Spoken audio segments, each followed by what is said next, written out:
Hello বন্ধুরা, কেমন আছো তোমরা সকলে? আমার নাম ঋতুপর্ণা আর আমার হাজব্যান্ডের নাম অর্ণব। আমরা দুজনে থাকি সাউথ কোরিয়ার পোহাং বলে একটা ছোট্ট শহরে। এখানে যেমন পাহাড় আছে তেমনি আছে সমুদ্র।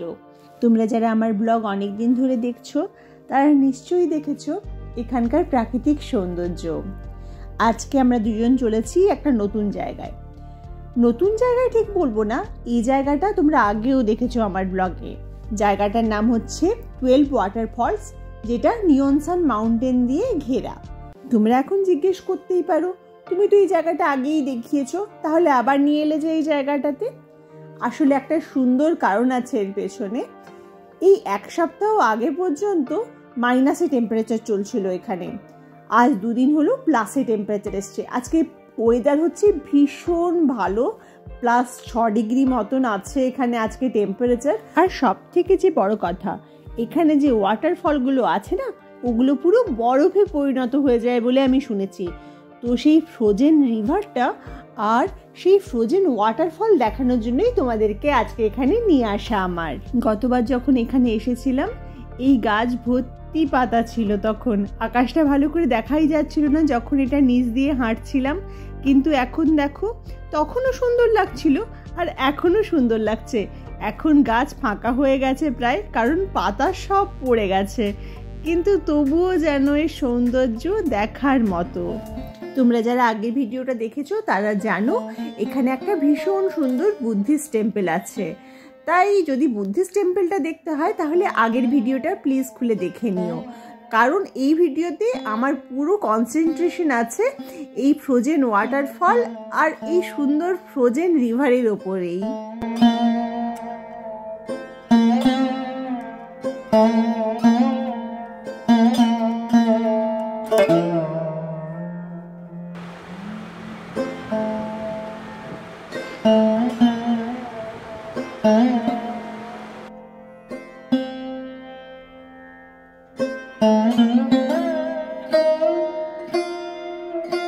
আবার সকল সৌন্দর্য সকলের সহ্য হয় না। এই পাখিটারই অবস্থা দেখো, বরফে বেচারা মারা গেছে। মারা যাওয়ার আগে অনেকটা খসতে খসতে চলার চেষ্টাও করেছিল, কিন্তু কি করা যাবে।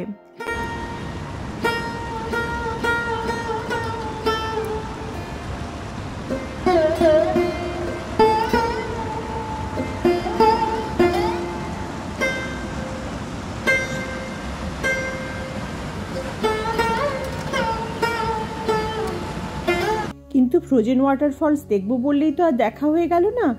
এটার জন্য ট্রেক করে অনেকটা উপরে উঠতে হবে আমাদেরকে। আর এই রাস্তাটা বলছি সত্যি এমনিতে তো ভয়ঙ্কর ছিলই, মানে পাথরের খাঁজ বেয়ে উঠতে তো হচ্ছিলই। আর এখন জায়গায় জায়গায় বরফ জমে জায়গাটা বেশ স্লিপারি হয়ে গেছে। তবে এখনও নিচের দিকেই চলছি, যত উপরের দিকে উঠবো তত বেশি প্রবলেম হবে বলেই আমার ধারণা। গতবার যখন এসেছিলাম তখন প্রচুর লোক ছিল, মানে এই জায়গাটা প্রচুর ভিড় ভাড়াক্কা ছিল। কিন্তু এখন ঠান্ডার জন্যই হোক বা এটা অফ সিজন হোক, সেই জন্য রাস্তায় লোকের পরিমাণ আমরা খুবই কম পেয়েছি। তবে খুব একটা কষ্ট হবে না এই রাস্তাটাতে যেতে। আমরা একটু করে যাচ্ছি আর একটু করে দাঁড়িয়ে দাঁড়িয়ে দেখছি এখানকার প্রাকৃতিক সৌন্দর্য। কেমন লাগছে? ভালো লাগছে? গরম লাগছে। আজকে আমি 3টে সোয়েটার পরেছি। ভেতরে একটা কালো, তারপর একটা সোয়েটার, তারপর একটা সোয়েটার, তারপর এইটা। কেন পরেছো এতগুলো? সকালবেলা ঠান্ডা লাগছিল, কিন্তু এখন অবস্থা খারাপ হয়ে যাচ্ছে। জানতে ট্রেকিং এ আসবে, কিন্তু এখন অবস্থা খারাপ হয়ে যাচ্ছে। তুমি দয়া করে পেছনে ক্যামেরার পিছনে জ্ঞান দেওয়াটা বন্ধ করবে কি? আমার আবার সব উল্টো উল্টো জিনিস পছন্দ। আমি খেতে ভালোবাসি, সেই জন্য মোটা হচ্ছি, কিন্তু সেই জন্য এক্সারসাইজও করতে ভালোবাসি না, সেই জন্য একটু ল্যাথখোরও হচ্ছি। আবার এরকম ট্রেকিং করতেও ভালোবাসি। তো যখন ট্রেকিং করি তখন একটু কষ্ট হয় বটে, কিন্তু খাওয়াটাকে ছেড়ে দেবো দিয়ে রোগা হব এরকম ইচ্ছেও আমার নেই। দেখতে দেখতে অনেকটা উপরে উঠে এসেছি। এখানে একটা রেস্ট জোন আছে, এই পাথরের উপরে বসেই রেস্ট করা যেতে পারে। আর আশেপাশটা সত্যি বলছি ভীষণ সুন্দর দেখতে।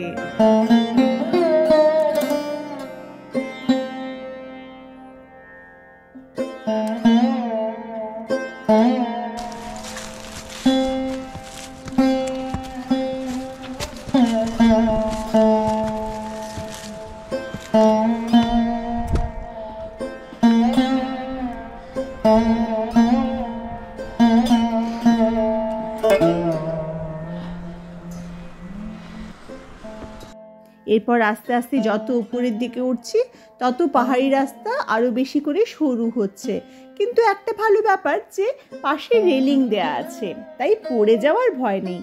তবে এই পাহাড়ের উপরে উঠলে যা হয় আর কি, একবার উঠছি একবার নামছি, তার উপরে আবার যত উপরের দিকে উঠছি তত যেন কোনো কোনো পাথরে পাতলা বরফের স্তর, আর এই বরফের স্তরগুলো না ভীষণ পিছল হয়। যদি প্রচুর বরফ পড়ে থাকে তাহলে কোনো চাপ নেই, কিন্তু এই পাতলা বরফের স্তরে পা পিছলে যাওয়ার সম্ভাবনা ভীষণ।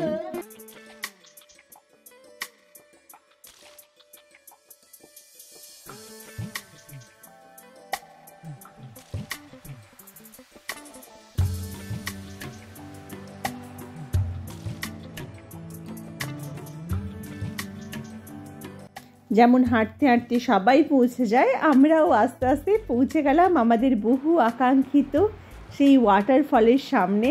তোমরা মন ভরে দেখো যেমন আমরা দেখেছি।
এবার আর কি, এবার আমাদের ফেরার পালা এই ওয়াটারফল থেকে।